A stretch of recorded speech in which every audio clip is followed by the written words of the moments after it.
Là, on est sur une parcelle de Diavel. Diavel, c'est un blé de printemps, mais que j'ai semé l'automne. Puis c'est la première fois que j'en mets. Et après 2 ans d'expérience sans herbicide, là c'est la 3e année, on voit qu'on doit reculer la date de semis. Par exemple, pour nous, on fait du meilleur boulot si on sème fin octobre.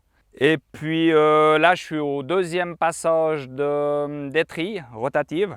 L'idée là, à partir du 2e passage, c'est vraiment appuyer au maximum. Le blé là, il est vraiment bien enraciné.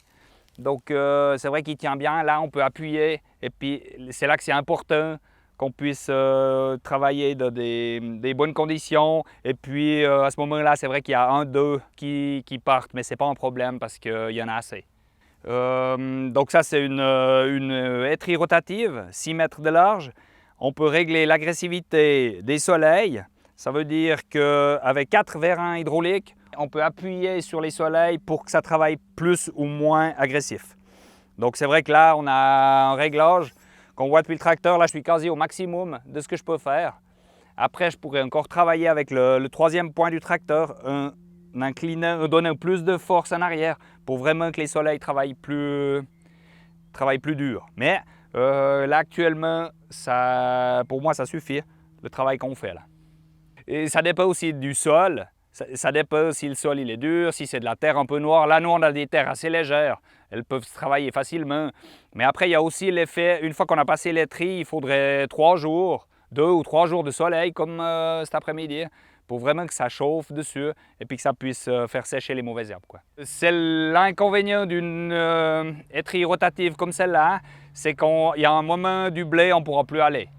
Tandis qu'avec une étrie normale, avec des dents, on pourra aller un peu plus tard. Au moment où le blé est plus grand, les feuilles se roulent autour des soleils et puis après le travail n'est pas efficace, quoi, clairement. C'est aussi un peu le défi par rapport à ces herbicides, c'est qu'il n'y a pas une théorie exacte qui va une fois. Il y aura un printemps où c'est sec et puis il faut aller au début et puis il faut vraiment aller de bonne heure pour décrouter le sol parce qu'il y a eu beaucoup de précipitations pendant l'hiver et puis le sol est dur. Mais il y a aussi des printemps comme ce printemps où on a pu aller la première fois mi-février, où là on a pu faire du bon travail, dans des bonnes conditions où c'était pas trop dur. C'est aussi le défi principal de ce programme sans herbicide, c'est que ça redonne aussi de l'intérêt à la culture.